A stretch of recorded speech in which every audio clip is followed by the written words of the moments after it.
ella nos decía en el santuario, a ella la conocimos el 5 de marzo, cuando Paulín y yo fuimos a visitar la Ciudad Real. Ella nos cedió un tiempo, un espacio, como ella decía Teresa, y ahí conocimos a Prado después de leer el libro El beso de Dios. Ayer representaba, y ahora solo voy a decir unas cositas. Es médica, es titulada en música, por lo tanto, ella vive estas especialidades en su cuerpo, en su ser. En la actualidad es directora de un centro de día de mayores y pienso qué alegría los ancianos tenerte cerca, porque tu manera de ser debe dar mucha paz y alegría. Ella es cantante, es soprano, está vinculada a la comunidad ecuménica de Taizé. Y ayer vimos con todo lo que nos contaste, con la palabra y la música, que realmente tienes una gran profundidad, un gran pozo interior que fuiste capaz de transmitir y que todos nos fuimos contentos y llenos. Y hoy es su parte, además de testimonio, que lleva por título Libertad Espiritual. Por lo tanto, tienes la palabra. Bueno, pues buen día a todos y a todas. Y a mí se me había pedido que diera el testimonio. Y a ver, no penséis que yo tengo un testimonio así como estos que se llevan ahora de yo era un depravado y de repente he visto la luz, que mi testimonio no va por ahí, ¿no? Mi testimonio es más modesto, es muy modesto y bueno, siempre cuesta un poco hablar de una misma, de hablar cómo vive eso de la libertad interior, pero bueno, voy a hacer todo lo posible por reflejar a lo largo de mi vida cómo he vivido yo el tema de la libertad, siempre uniéndolo al tema del amor, como ha dicho Asunta. Voy a comenzar con una cita con la misma que comenzó Asunta ayer también en la introducción del concierto. Y es la cita del capítulo 5 de los Gálatas de San Pablo. Para ser libres nos liberó Cristo. Manteneos pues firmes y no os dejéis atar de nuevo por el yugo de la esclavitud. La libertad para la que nos ha liberado Cristo es esa libertad interior, la libertad espiritual. Cristo va engendrando dentro de cada uno de nosotros una nueva vida, que es esa nueva vida de la que tanto habla San Pablo. Y esa nueva vida nos libera, rompe todo lo que nos ata, todo nos va transformando, nos va haciendo libres, rompe todas las ataduras que vamos teniendo. Santiago en la primera carta también dice, por propia iniciativa nos engendra con el mensaje de la verdad, para que fuéramos, en cierto modo, primicias de sus criaturas. Resalto aquí la palabra engendrar, porque es una palabra a la que me voy a referir a lo largo de este testimonio. Porque al ser engendrados por Cristo, surge ya una nueva relación entre Cristo y nosotros. Ya somos hijos suyos. En Gálatas 8 se dice, recibisteis un espíritu que os hace hijos y que os permite gritar, Abba, Padre. Por medio del Espíritu Santo, Cristo engendra en nosotros esa nueva vida que nos libera, que nos da la libertad y que nos hace ser hijos suyos. Y me refiero ahora a Gálatas, de nuevo Gálatas 4, ya no eres esclavo, sino hijo. Esta libertad interior que Cristo nos engendra es tan importante que si avanzamos un poco más en la carta a los Romanos, en el capítulo 8, San Pablo llega a hablar de la gloriosa libertad de los hijos de Dios. Se atreve a llamar gloriosa a esa libertad de la que gozamos. Según la definición de la palabra gloriosa, es digna de honor y alabanza. Ser conscientes de esto, ser conscientes de que en nuestro interior Cristo ha engendrado una libertad digna de honor y alabanza, es saber que somos portadores de un bien precioso, que llevamos cosido a nuestra carne y que tenemos la responsabilidad de cuidar, de hacer que florezca, como hablábamos ayer, de florecer esos desiertos y de transmitirlo también a los demás. La libertad engendrada en nuestro interior nos permite, por tanto, que aflore la esperanza de que nuestras ataduras pueden romperse, que si nos abrimos a la acción del Espíritu Santo, como decía antes, hemos visto a Teresa, ¿no?, que decía que Él está llamando, que si le abrimos la puerta podemos liberarnos de todo aquello que nos mantiene atados, paralizados por la rutina, atados a lo gris, al rencor, al miedo, a la mediocridad, al dolor, a la envidia, al rencor, al orgullo, al pecado, a la crítica banal, a la crispación, a tantos apegos físicos y emocionales, a la tristeza, a la desesperanza, y entrar en esa nueva vida llena de fuerza, de vitalidad, de ilusión, que nos capacita para la misión que tenemos todos y todas como cristianos. Y bueno, después de esta introducción os voy a decir cómo se ha ido forjando esta libertad en mi vida. Todos y todas, por tanto, somos engendrados para ser libres. Nacemos para ser libres. Yo, como todos vosotros, yo fui engendrada por mi madre y al mismo tiempo Cristo también engendró en el fondo de mí esa semilla de libertad. En mi caso, mi madre fue la que poco a poco hizo que yo fuera descubriendo esta nueva vida en Cristo, que sintiera el gozo de saberme amada por Él y que comprendiera que a Él podía recurrir para pedirle cosas, para darle las gracias o para pedirle perdón. Y aunque yo era muy pequeña, esto del perdón, que también es algo que habla Teresa, al final lo hemos podido oír ahí, pues sentía que esto último, lo del perdón, me liberaba. Que después de pedir perdón o de reconciliarme con alguien, pues yo me sentía mejor. Durante mi infancia, pues mi madre fue la acompañante espiritual y el medio para que mi vida de Cristo se fuera engendrando en mí y fuera liberada. Yo también he engendrado hijos y he vivido esta libertad para la que somos engendrados en dos facetas, en la faceta filial y también en la maternal.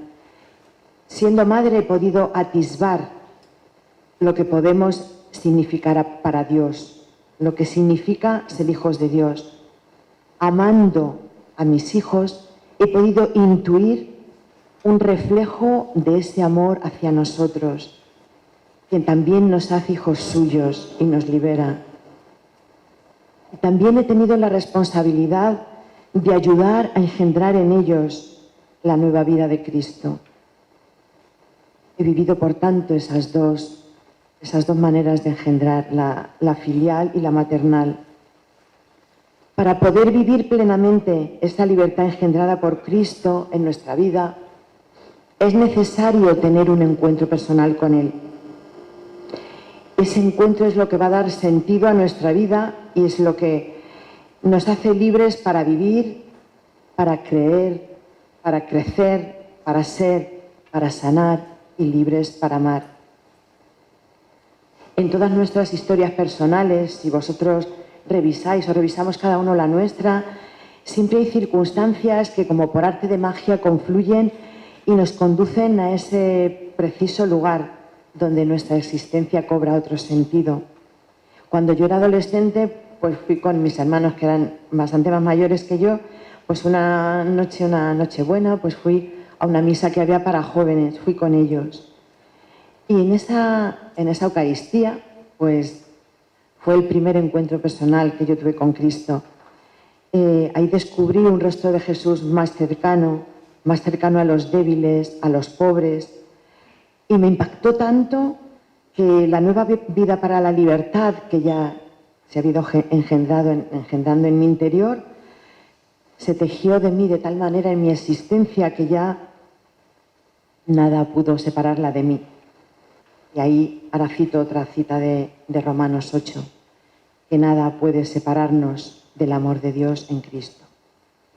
Y a partir de ese momento, pues comenzó mi camino espiritual, ya más maduro, y todo mi proceso de liberación interior. La libertad interior es un camino que tenemos que ir recorriendo a lo largo de toda nuestra vida y en la cual nos vamos quitando poco a poco cada vez más ataduras, vamos desatando nudos. En ese momento yo amaba con locura a ese Dios con el que me había encontrado y que me había hecho libre, que me había hecho hija suya, que me amaba antes de que yo le amara, que defendía al pobre, al débil, pero me costaba mucho entender cosas de la Iglesia. Yo en ese momento no amaba a la Iglesia. Yo no podía rezar con otra gente que no fueran los míos, los que pensaban como yo dentro de la Iglesia, los que tenían la misma sensibilidad que yo. Me costaba mucho entender que también había otros que también eran Iglesia. Y ante mis ojos yo veía una Iglesia que estaba alejada de Cristo, llena de normas, apartada del mundo y que no aportaba a mi vida la profundidad que yo necesitaba en ese momento, que hablaba de cosas que no me interesaban para nada y no daba respuesta a los interrogantes que yo con 17 o 18 años pues podía tener en mi vida. Durante algún tiempo esta disociación de amar con todas mis fuerzas a Dios, con el que me relacionaba a través de la oración, pero no poder amar a la Iglesia, pues produjo un conflicto en mí. Y ese conflicto, a su vez, llevó que surgieran nuevas ataduras, porque la libertad interior es un bien que hay que cuidar con esmero. Las mayores ataduras que me apretaban en esa época fueron los prejuicios, el sentir vergüenza de que me identificaran con una institución que estaba tan lejos de lo que yo pensaba. A pesar del conflicto, en esa época, bueno, pues fue fundamental el compromiso que yo seguía teniendo en mi parroquia, en los grupos de jóvenes, en el movimiento Junior, que era un movimiento de acción católica, y también en mi caso, bueno, pues el acompañamiento. Yo creo que para mí ha sido muy importante el acompañamiento. En ese momento fue por un sacerdote, pero porque en el acompañamiento tenemos una visión exterior de lo que somos. No es algo, nuestro proceso no se ve de una manera autorreferencial, sino que nos hace ver como un feedback de cómo va nuestro interior. A los 18 años tuve la suerte de realizar un viaje a la comunidad de Tessé, a la comunidad ecuménica de Tessé, y ese fue un lugar de los que marcará mi vida. En Tessé yo entiendo lo que es la universalidad de la Iglesia, descubro el ecumenismo y me libero de todas esas ataduras y prejuicios que me tenían aprisionada a esa visión tan pobre y tan sesgada de la Iglesia que yo tenía en ese momento. Y empiezo a vivir con autenticidad mi fe. Además, descubrí algo que luego sería fundamental en mi vida, que es la oración a través del silencio, de la belleza, del canto, de la música, la contemplación. Me di cuenta que sin silencio, sin oración, no puede haber liberación. También lo decíamos ayer. Necesitamos el silencio para escuchar y descifrar la voluntad de Dios en nuestras vidas. Es en el silencio donde se producen nuestras liberaciones más profundas, donde podemos interpretar los acontecimientos de nuestra vida a la luz del Espíritu y de la palabra.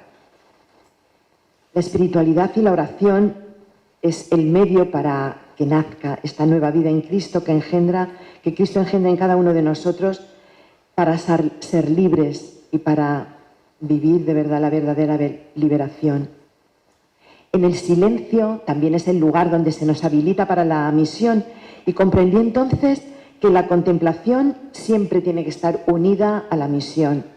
El hermano Roger de la comunidad de Tessé hablaba siempre de lucha y contemplación, que son las dos caras de la misma moneda. Luego tuve la suerte de irme a vivir a Madrid y encontré una parroquia, que fue la parroquia de los Redentoristas, el Perpetuo Socorro, que era una parroquia muy viva, había gran vida, había muchísimo movimiento de todo. Y lo que vivíamos en Tessé durante los veranos lo plasmábamos en la vida diaria también de la parroquia. Siempre hubo una continuidad entre lo ordinario y lo extraordinario, entre los momentos fuertes de la fe y también la rutina del tiempo ordinario en el que transcurre nuestra vida. Vivir la libertad, sentirnos liberados, no solo en las ocasiones especiales, sino también en el día a día. En el Perpetuo Socorro, pues ahí en la parroquia se vivía con autenticidad la fe, se oraba en silencio, nos formábamos y fue un espacio importante para ir creciendo en libertad interior y para ir desarrollando las distintas vocaciones que luego conformarían mi vida posteriormente. En el seno de esa comunidad parroquial se forjó y se fraguó también pues, una vocación importante en mi vida, que fue la vocación al matrimonio. Gracias a ella he podido descubrir también el amor nupcial con el que Dios nos ama y nos libera. Desde nuestra vida en común hemos creado una familia y lejos de haber sido un obstáculo para implicarnos en el compromiso con el mundo, ha sido un trampolín desde donde trabajar en causas sociales y en la Iglesia. De la misma manera, el estar juntos nos ha permitido ayudarnos el uno al otro en esa conquista de la libertad, en ese espacio que hemos ido creando entre los dos para que nos podamos desarrollar libremente y crecer como personas y crecer en la fe, y como nos hemos ido ayudando a que este espacio fuera posible. Otra vocación que se fue forjando, aunque esta la tenía innata, iba dentro de mi paquete genético, fue mi vocación a la música. Mi bisabuelo tocaba el arpa y mi madre el piano, y yo desde muy pequeña pues empecé a conocer y amar la música. Mi madre me introdujo en ese arte. En mi casa siempre había música. Los domingos por la mañana mi padre nos despertaba con zarzuela, porque era un amante de la zarzuela. Nos sabíamos de memoria todas las romanzas de La Rosa del Azafrán, Luisa Fernanda, La Canción del Olvido. Y desde pequeña yo pasaba muchísimas horas, bueno, además de jugar, pero escuchando música pasaba muchísimas horas. Cuando tenía 6 años, a mi hermano, que era mayor, le regalaron un tocadiscos porque había tenido muy buenas notas. Y bueno, pues con ese tocadiscos yo me pasé todo el verano poniendo discos y cantando toda la música que escuchaba. Y me daba cuenta que cuando llegaba enfadada del colegio o preocupada o triste, si me ponía a escuchar música, si cantaba, cambiaba. Mi ánimo se liberaba, me liberaba toda esa rabia, tristeza, enfado, ira, violencia. Entonces descubrí el poder sanador y liberador que tiene la belleza, porque liberar es sanar, liberar también es sanar. Cuando Cristo nos libera, nos sana por dentro, y podemos ser liberados también a través de la belleza, de la música, del canto, de la creatividad. Luego, más tarde, cuando conocí a Hildegarda, ya lo comentaba ayer, ¿no? Me di cuenta de que eso mismo que yo vivía del poder liberador de la música, lo había vivido ella 900 años antes que yo. Porque para Hildegarda la música era el único hilo que nos conecta con el paraíso. Y al hacer música es como si nuestra memoria ancestral, genética, recuerde la etapa en la que vivíamos en el paraíso. Esa pequeña encarnación que ella decía de lo divino en la materialidad de la voz, del sonido. Y esa es la razón por la que la música y la belleza nos libera y nos conduce también a la trascendencia. Desde la música fui rompiendo también todas esas ataduras que impedían que la nueva vida de Cristo se engendrara y creciera en mí. A través de la belleza, el espíritu sana y repara toda herida que hay en el corazón. Mi segunda vocación no es tan innata como la primera, pero nace de ese primer encuentro que tuve con Cristo. Porque la libertad que nos da Cristo siempre nos lleva a los demás, nunca se queda en nosotros. La liberación nos lleva a sanar, a liberar. Y en ese afán de liberar del dolor, de aliviar el dolor de los demás, de sanar, pues me hice médico. Y resulta que también encontré en Hildegarda un remedio para también justificar de alguna manera mi vocación. Y es que Hildegarda decía que para curar no basta solo con sanar y con aplicar un remedio. Tiene un libro que se llama Causas y Remedios, donde Hildegarda cuenta todo tipo de remedios para las enfermedades a través de hierbas y tal. Pero ella dice que además del medicamento, el médico debe tener compasión.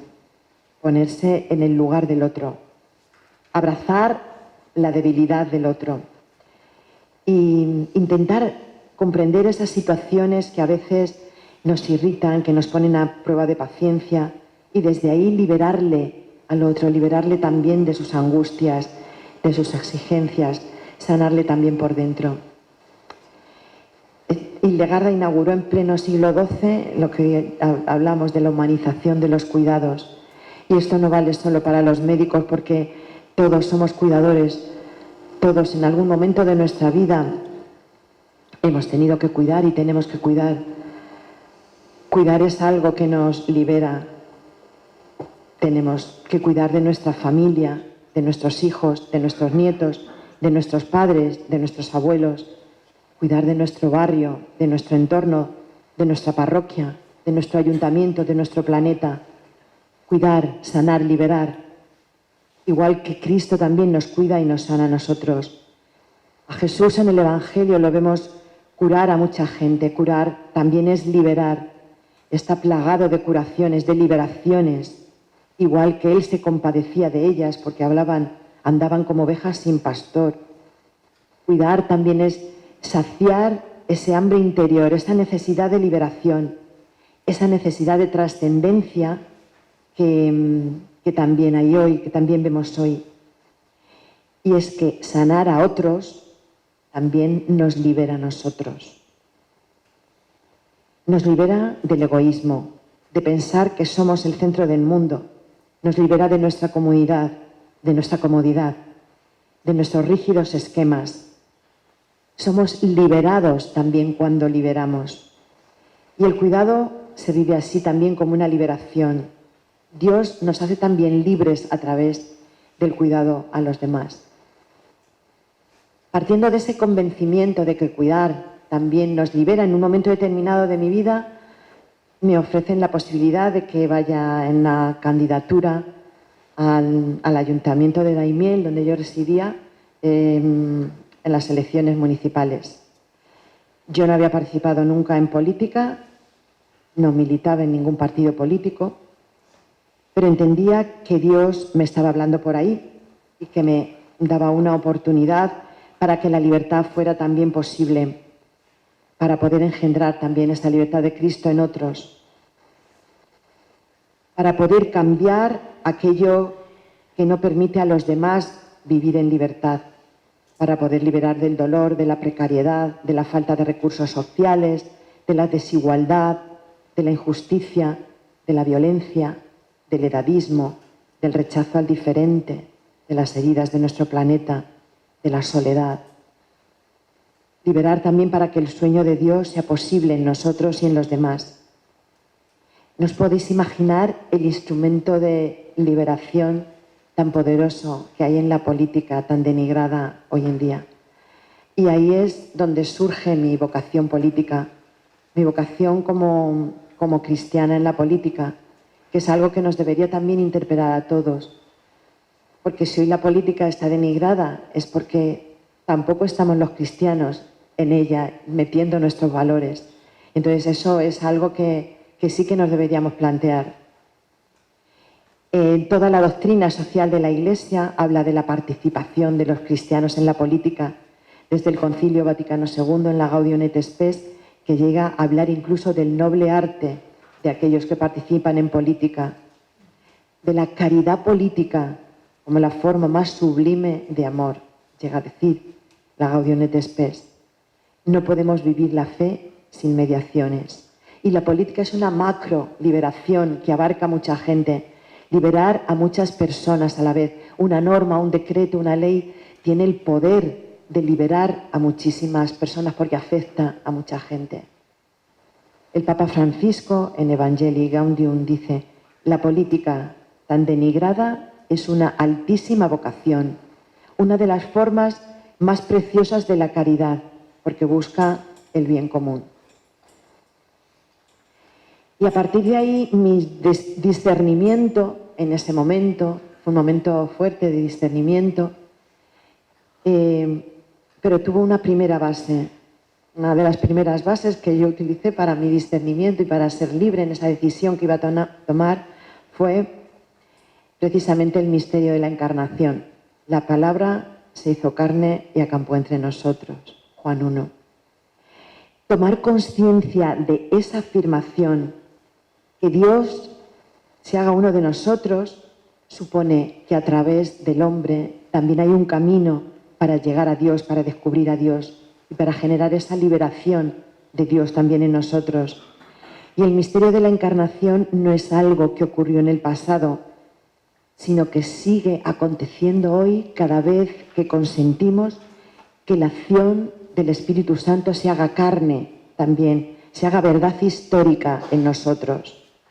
Mi sí a la política suponía poder ejercer la libertad y poder libertar a otros y hacer posible que la encarnación se realizara también en ese momento histórico. Era un hágase también como el hágase de María, al que estamos llamados todos. Y os puedo asegurar que en ese momento fue cuando tuve que romper más cadenas para conquistar mi libertad interior. La libertad que me permitiera decir sí. Es muy difícil comprometerse en política porque supone mancharse, meterse en el fango. La primera cadena que tuve que romper fue la cadena familiar. Mi familia era muy tradicional y no lo digo solo mi familia cercana, mis padres, mis hermanos, no, pero mi familia cercana, mis tíos, mis primos. Tienes que aguantar comentarios, bromas con segunda intención. Sí decir que aquí también tuve el apoyo de mis hermanos y de mi madre, pero con mis padres fue un poco más difícil. Esa es la primera cadena que tuve que romper. La segunda cadena vino por el partido político.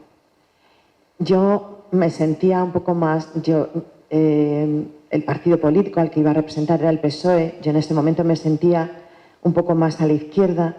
Había cosas que no me gustaban y meterme debajo de unas siglas, de un paraguas, sabiendo que había cosas que no me gustaban del todo, pues debo reconocer que me chocaba un poco. Sobre todo en un partido que era muy anticlerical. Pero debo reconocer que hoy para mí son una familia que me acogieron de maravilla y que han sido siempre muy respetuosos con la fe y con todo lo que hemos vivido desde allí los cristianos. De hecho, bueno, pues formamos un grupo de cristianos en el PSOE, que tenemos representación en toda España y llevamos toda una reflexión interna. Bueno, os aseguro que yo creo que del Partido Socialista es el grupo que más vida tiene, porque todo se basa casi siempre en la acción política, en el compromiso más social, bueno, más político, ¿no? Pero quizá la vida interna del partido muchas veces se abandona. Y en cambio nosotros estamos continuamente, hay un grupo aquí en Cataluña, también en Barcelona, muy importante. Todos los días tenemos nuestra reflexión política, nuestra reflexión, nuestra oración, a través de, utilizamos sobre todo la reflexión esta de la página esta de los jesuitas, de Rezando Voy, y cada uno va aportando cada día su granito, igual que tenemos información de toda la actualidad política, pues también de toda la actualidad religiosa. Creo que ahora mismo es un grupo que está muy vivo, aunque nuestra presencia sea a través de redes y utilizamos también los métodos que tenemos ahora para estar continuamente comunicados desde todos los sitios. Solemos tener algún encuentro una vez al año para ponernos caras y tal, pero es un grupo muy dinámico y creo que también ha servido de interlocutor muchas veces en los momentos más difíciles entre lo que es el partido y lo que ha sido la Iglesia. Y la tercera cadena, paradójicamente, que tuve que romper fue en la Iglesia. Se nos llena muchas veces la boca diciendo que los cristianos tenemos que participar en política, que los laicos tenemos que comprometernos con el compromiso político, pero cuando das el paso, sobre todo si tu opción política es una opción de izquierdas, ahí ya te miran de otra manera. Y lo único que encuentras muchas veces es vacío, rechazo, malas caras, empiezas a caer mal a la gente, críticas, ya no te miran por lo que tú eres, sino por las siglas a las que te han acogido, ¿no? Y ese fue para mí el proceso más doloroso. Después de finalizar mi etapa como concejal, yo entonces era muy joven, fui delegada de la Consejería de Bienestar Social en Ciudad Real, es decir, yo representaba la máxima autoridad en la provincia de Ciudad Real que tenía la Consejería de Bienestar Social. Este cargo lo ejercité durante 8 años y la verdad es que de aquella época solo puedo hablar maravillas. Fue una época preciosa. Ya me había liberado de todas las ataduras, con lo cual me daba exactamente igual el partido, la iglesia. Yo me dediqué a hacer mi trabajo y ciertamente ver que en ese momento fue una época de mucho dinero, donde había dinero en las administraciones públicas y vi cómo puedes dotar de recursos, cambiar normativas injustas, atender a muchísima gente. Desde la política, y de verdad lo digo, se pueden hacer muchísimas cosas. Es un instrumento que tenemos a nuestro alcance y si alguien nos dice que no se puede hacer nada, pues no es verdad. Es que no ha sido libre o se ha dejado llevar por las presiones que muchas veces sufres del partido, pero también tienes que saber resistir en esos momentos a las presiones y tienes que levantarte, que moverte y también saber dejarla cuando llega el momento. No nos podemos aferrar a un cargo para toda la vida. Yo creo que la política es un servicio que damos a la sociedad, tiene un principio y un fin. Y luego tienes que dejar que vuelvan otros con otras ideas y a continuar ese servicio, pero no podemos aferrarnos de tal manera al cargo como si fuéramos imprescindibles. Tenemos que volver luego a la vida porque fuera de la política hay mucha vida. Lo que ocurre es cuando estás en ella, parece que no existe nada más fuera, pero fuera hay muchísima vida también por vivir.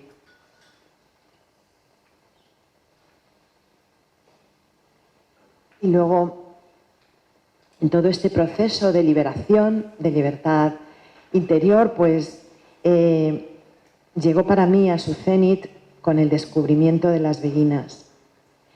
En las beguinas no solo vi un modelo, un ejemplo a seguir, sino que también descubrí que en ellas se integraban de alguna manera todas mis vocaciones, bueno, excepto la vocación al matrimonio. Ellas vivieron la libertad interior de una manera asombrosa. Rompieron todas las cadenas, muchísimas más de las que tenemos que romper nosotras, que la sociedad medieval y la Iglesia les imponían, para vivir libremente como querían y para relacionarse con Dios desde lo más profundo de su ser. Vivir una mística encarnada, porque toda su mística tuvo una encarnación, y gozar de esa relación, de esa mística con Dios. Su liberación interior a través de la mística les llevó al compromiso social y al compromiso también político, porque las beguinas también hicieron política, construyeron escuelas, los beguinatos donde vivían. Sabéis que vivían en unos beguinatos que eran como unas casitas en torno a un patio central, que tenían una iglesia en común, una iglesia donde rezaban, cada una vivía en su casita, o cada 2 en 2, o cada 3 en 3. En el beguinato siempre había una escuela, crearon recursos para atender a las mujeres, crearon también hospitales al lado de los beguinatos para que les fuera más factible el cuidado de los enfermos. Tuvieron una dimensión política de los cuidados. Tenían un gran interés en que las mujeres aprendieran a leer y a escribir, porque habían descubierto que también a través de la cultura, a través del conocimiento, a través de la razón, también nos hacen libres para poder decidir. Tener una conciencia bien formada nos hace libres para poder tomar la decisión que tenían que tomar en aquel momento. Ayudaron a liberar, las beguinas ayudaron a liberar y a que esa libertad interior fuera una realidad en los demás también. Y bueno, pues todas y todos hemos sido engendrados para la libertad por medio de esa vida nueva que nos ha engendrado el Espíritu Santo en nuestro interior y Dios nos libera para que vivamos en plenitud, para encomendarnos también el cuidado de lo que nos confía, para que sepamos ejercer la ternura y el cariño a nuestro alrededor y para reivindicar el derecho a la ternura que todos necesitamos en los débiles, en los que nos caen mal, en todos, en los últimos, para que seamos también portadores de vida, desde el inicio hasta el final. También nos habilita para el perdón, nos libera para que vivamos el perdón como base y fundamento de nuestras relaciones sociales. Nos libera para comprometernos con las causas justas, con la vida en fragilidad, defensores de la vida no perfecta. Nos libera para sostenernos en nuestra misión y también para que nos sepamos mantener junto a la cruz de pie, en el dolor, para que el dolor no nos paralice nunca, para que seamos siempre, sepamos ser portadores de esperanza, para devolver también la dignidad al que no la tiene y para que hagamos de la Iglesia un lugar de acogida donde quepamos todos, para que luchemos porque la voz de la mujer sea escuchada en igualdad en la Iglesia. Dios nos libera a todos para liberar.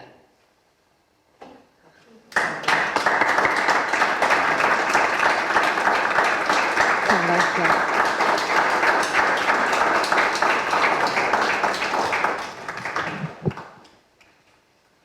Gracias, Prado, por abrir tu corazón con tanta autenticidad, con tanta transparencia, y ha ido compartiendo toda su vida y el paso de Dios en su vida. Y realmente aquí nos invitas también a todos a hacer un trabajo personal y ser capaces cada uno de escribir nuestra historia, pensar, como ella decía, cómo va forjando la libertad en mi vida. Ha sido hermoso escucharte y a la vez ver tu ánimo, tu alegría, esta invitación para cada uno y este ejercicio tan sano, es decir, ojalá sepamos, es decir, cortar tantas ataduras, tantos apegos. Yo pensaba por un momento, si hiciéramos un ejercicio aquí de levantarnos, movernos, ir cortando, pues nos iríamos sacando tantas capas de encima, estaríamos tan ligeros. Bueno, son sensaciones, pero estamos en ello, estamos en un proceso y ayer decía, realmente estamos aprendiendo a vivir libremente. Es un aprendizaje. Ella hablaba de este engendramiento, es decir, yo antes cuando no te he presentado, ella es madre de 4 hijos y viene acompañada de su esposo para que también te conozcamos todos. Es una alegría que estéis aquí. Y también ha dicho, sin silencio no hay liberación. Precisamente aquí donde estamos, en esta casa con un diseño tan especial, con unas plantas, también es una casa que invita a practicar el silencio.